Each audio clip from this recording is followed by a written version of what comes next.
success.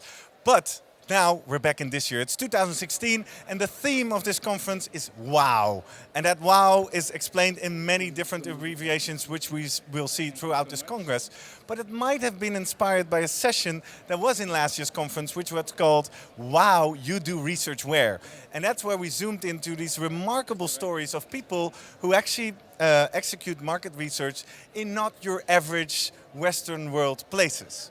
Now this year we don't have such a session on stage, so we thought it would be nice to have a session like that in the studio. And I'm joined by Paul Nonwobu from Nigeria, right? And by Arrow Wallstedt, you're from Forshare Consulting and currently working in Sudan. Yeah, that's correct. Well, apparently those are not the places that most of us do market research. Actually, I believe, I think only 1% of the global market research revenue comes out of Africa. Yeah. So I'd love for the next 10, 20 minutes to dive into that a little bit of what it's like to do research in Africa. Okay, and there she is. Welcome. Tabitha Wonyo is also joining us from Kenya. Here you go. Glad to have you here. Nice to have you. Just as a round of introduction, could you briefly tell our viewers what is it? What type of research are you actually conducting in Sudan? Mostly we do development research on development projects. So a lot of project evaluations, also things like behavior change communications, trying to explain people's behavior, seeing how they could be kind of prompted to exhibit certain behaviors that are desirable. And for what type of clients is that?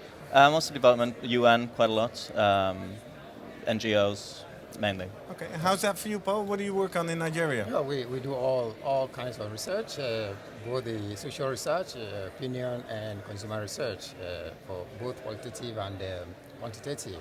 You know, the research industry in Nigeria is evolving, so we have our challenges, which we're going to talk about later. So it's been a wonderful thing that so many companies are coming to Nigeria right now to establish their offices, in order to help the local government, the local environment to grow. And does that mean you also work for a lot of international clients or more national clients, or how's that division? Well, for now, I would say 80-20. 80% of the clients are international clients. Okay. Yeah, because we also put something in place, to encourage the local players, local stakeholders, in order to participate in the use of research. All right. And Tabitha, how's that with you? In Kenya, what do you research mainly?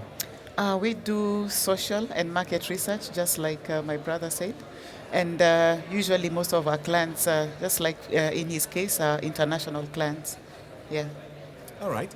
And so you're working with international clients, perhaps from the Western world, and you're bringing them into Africa. Yeah. Can you share some stories with us? What typical stuff you encounter when you try to do that? The use of research depends. You look at the economy. What drives the economy? Most companies in Africa are import-driven. Okay, so what it means that we have so many companies coming from outside of Africa want to invest in Africa. And also they don't just know the environment, so we as local partners are there to help them to get the data. We can reach the people, even the remote places, which hitherto they cannot do.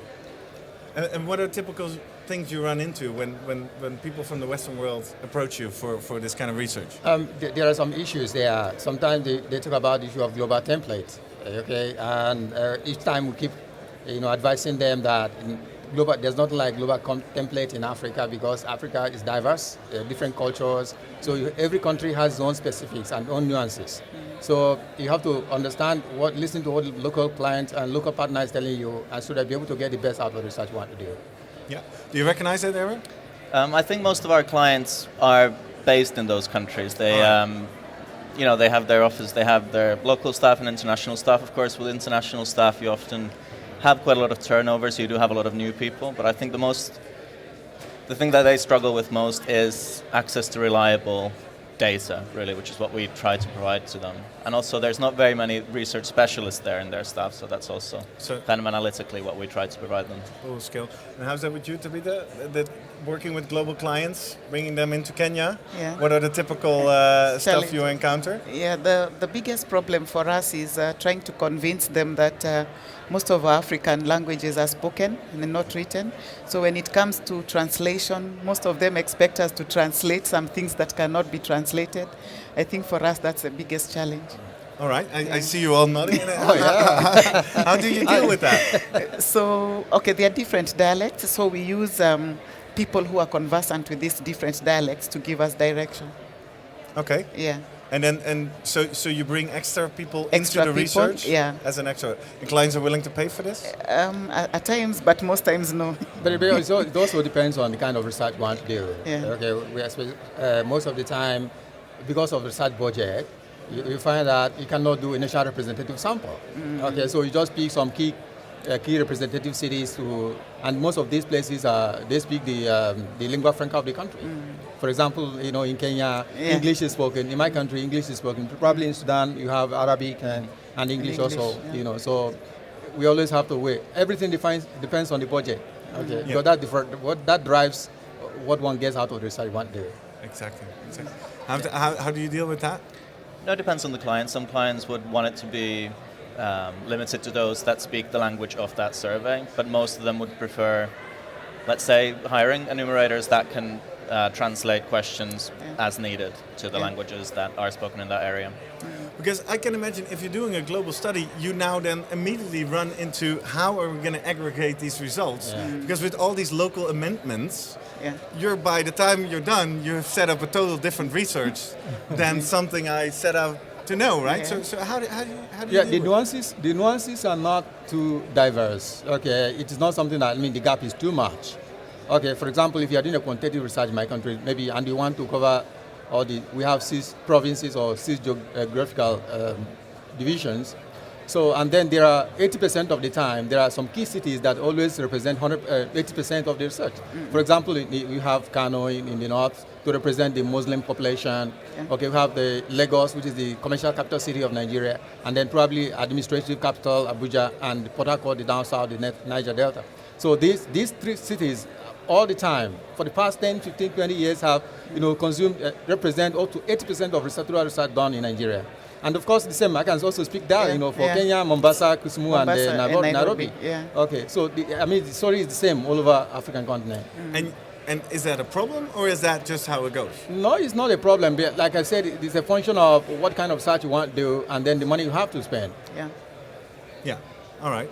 And does it threaten anything like representativity or? No, because you see, like I said, for example, mobile research. If you are doing mobile research, Lagos, for example, controls 50% of the market.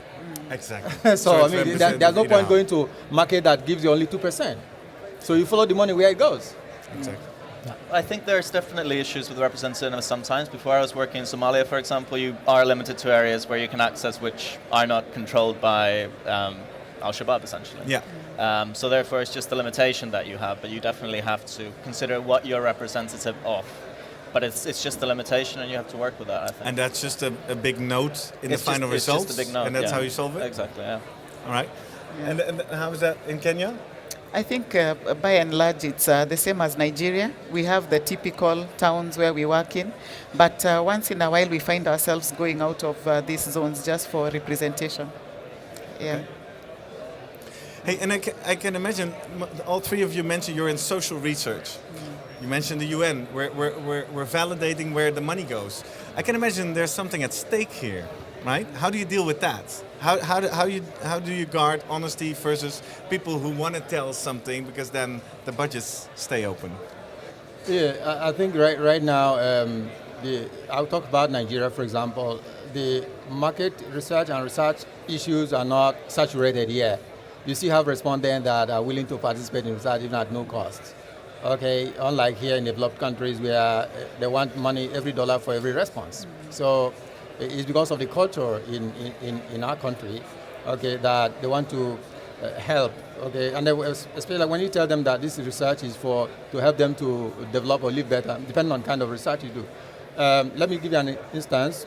There are some segment of research in Nigeria that is still underreported. There are a whole lot happening in the social segment of what the international development agencies are doing, like the donor agencies and some NGOs. So because the emphasis has been like market research, and then the social research aspect is highly underreported. Okay, so what we are doing now, our association is that we're trying to reach out to consulting firms because this is our industry, it has some skewness. The client that we serve never recognize us as consultants, so they will have to go to consulting firms who understand their business. So, and then find that quantifiable number of volume of research is done handled by these consulting firms who are not in mainstream of research. So we are reaching out to them to see how we can do some internal partnership so that all these things will come together, to boost the volume of business we do in the industry.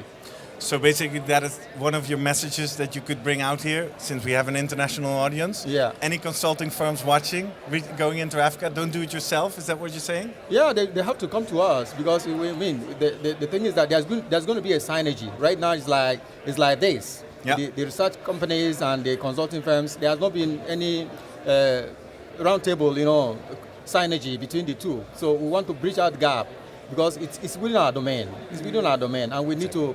There are certain things that we have, which they don't have. So they have to tap into the resources of the market researchers in order to get the best delivery for their clients. And I guess your message is they're overlooking that there's a local market Exactly. research industry on the ground. Yeah. Do you see that in Kenya as well, that big consulting firms coming in, just stepping over the local market research? Do you recognize what Paul's saying? To some extent, but not as much. We've had some social research. We've done some social research ourselves. Yeah. And the only problem we have is with the truthfulness. Like you said, you'll get the appropriate answers from most of the respondents. For us, it's age specific. You get some responses, usually from the younger respondents, but the older ones are a bit more reserved. So you have a challenge with truthfulness, but how do you solve that? How do you go about? Because you already know it before you start. So what do you do in either your research design or your research techniques to overcome this? We just try to make it as close to them as possible because there's that limitation. There's a feeling by the older respondents that we don't understand them. We don't come from the same place. Our cultures are different. So we just try to bridge the gap by letting them know that we understand where they're coming from. And the research is for them. So what do you do? Let's go out. On one day you go out for research. What do you do to get close to them? We usually use respondents who are closer to them in age and people who actually understand the local settings, which boundaries not to cross and so on. Okay. Yeah. So you deliberately select your interviewers or your data collectors to match the demography of the group you're researching? We are researching on. Interesting. Yeah. Do you guys work like that as well? Do you recognize this challenge? Yeah, absolutely. I think you usually have to. I mean, people that know the context are the best to explain that context as well. But you also mentioned we have a lack of talent and skill on the floor. So how do you find these people? How do you recruit these people? Every company has a pool of interviewers that they work with. There's no one company will say, okay, I have 500 interviewers just for myself. Mm-hmm. So the question becomes, what does local agencies or the industry national association do in order to empower the people, let them understand the value of research they are doing? Yeah. So that is specific in every country. For example, in Nigeria, we have a Nigerian Market Research Association. Incidentally, I'm the Secretary General.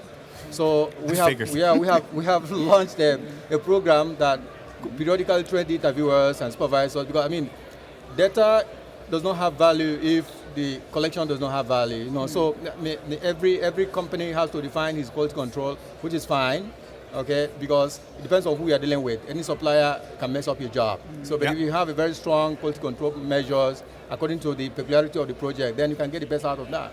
Yeah. So the training of the interviewers and the field team, and because it starts with data collection actually. So it's a garbage. And are you saying the pool of talent is big enough? We just need to train them, but there's plenty of people. We have. You see, the thing is that we have youth population. Under 40% of African population is under 35. Exactly. So but then another challenge is that what are you going to do with the population? You need to train them. You need to set the goal for them. You need to make them have direction. Otherwise, it becomes a bad luck for you. Exactly. I think definitely there is a large pool of talent. What there isn't necessarily is a large pool of ready, skilled, formally trained individuals. So that's why being there for a longer amounts of time, using people over and over again, providing training, providing feedback is extremely important, and that's how you develop that capacity also.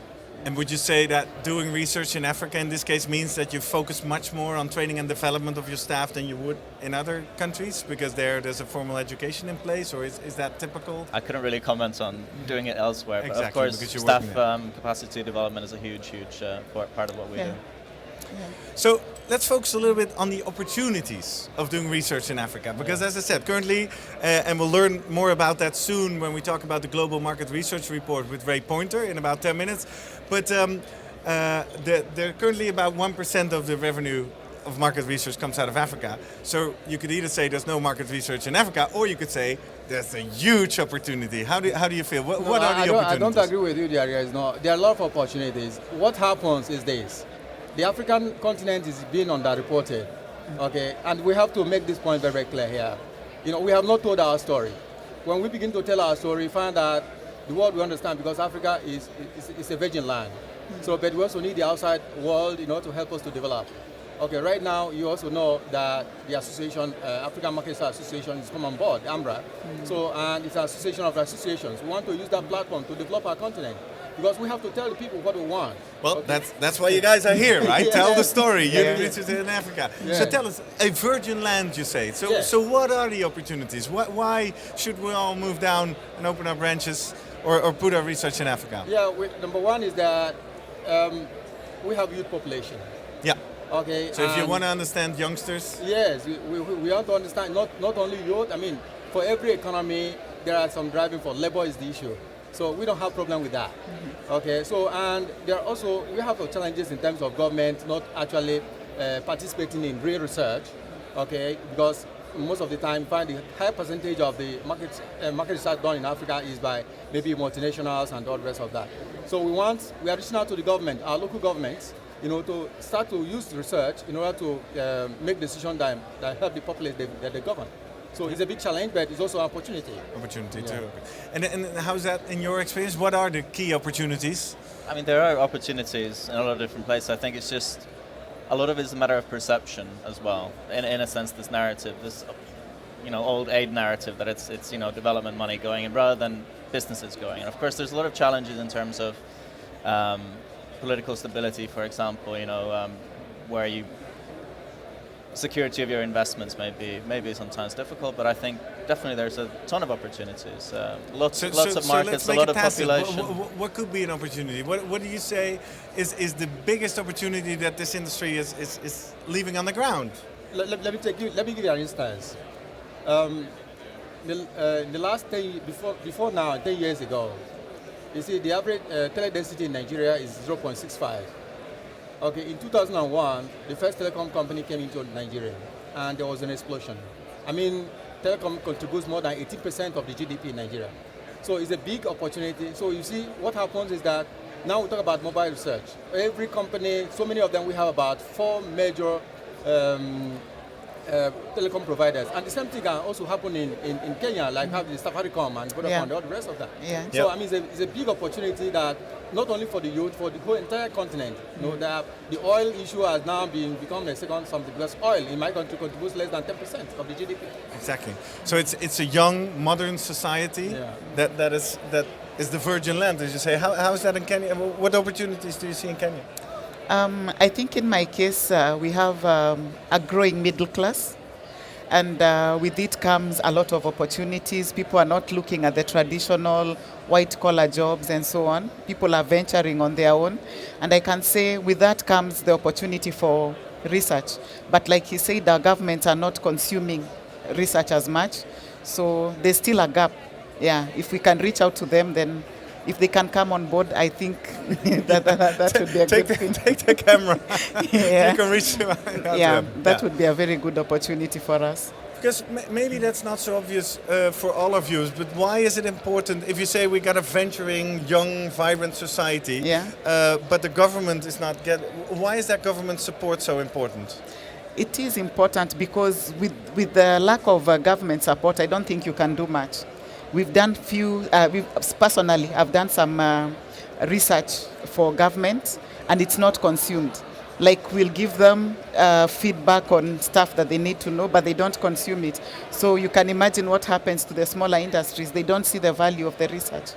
And that might be a risk to the whole public perception of market research, Exactly, right? Because exactly. I can only Yeah. ask you twice, and then if you don't use it, Yeah. why would I do it again? Yeah. But I think that why government is also very, very key it is that government is everywhere in the world. Government is a high consumer, okay, compared to other.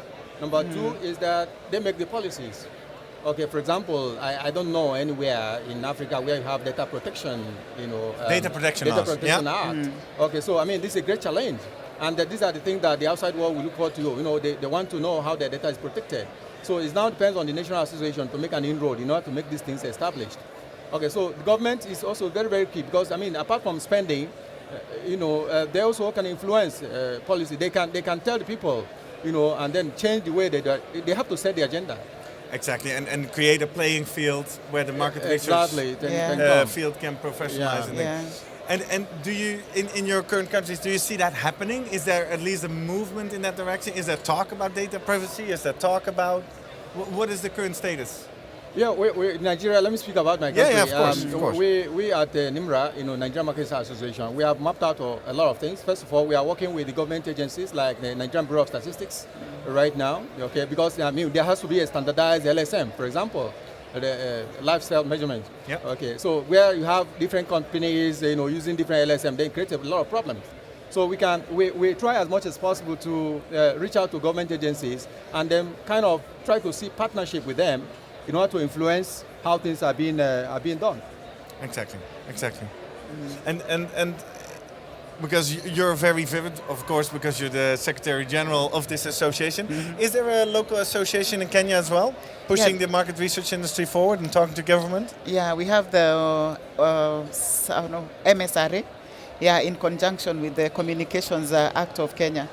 Yeah, so they're also, I think, working together towards that. All right, and how is that in your part of Africa, in Sudan? Are we not- that far yet, or is that... Not that far. I think No. nascent. There's definitely a lot of interest in building such capacities, but so far I think mostly in rhetoric still. All right, So- cool. Well, thank you very much for joining us. I hope you found this somewhat valuable as a peek into what market research can be like in other parts of the world. Did you want to make a final comment? Yes, In February next year, we are going to organize the first ever Africa Market Research Association Forum in Johannesburg. So we are reaching out to everybody, all the national associations across the world to Take come. camera. And, This is your advertisement. And come and help us. We want to develop the continent and make it more vibrant. Okay, so that we can reach out to every. So just to other be super clear, what is the date? February 17 to 19. I'm not sure. February 2015, Johannesburg. 17, yes. There's a big The African conference on market African research. Market This is an Research invitation. Association. So we invite everyone to come and join us. This is a new dawn for African market research, and we want to reach to the global world in that. All right, Paul. Well, this is taking opportunity. Thank you very much. Tabitha, thank you for being here. Eric, thank you very much for sharing your experiences, and have a great conference. Yeah. Thank you. Hey, and with that.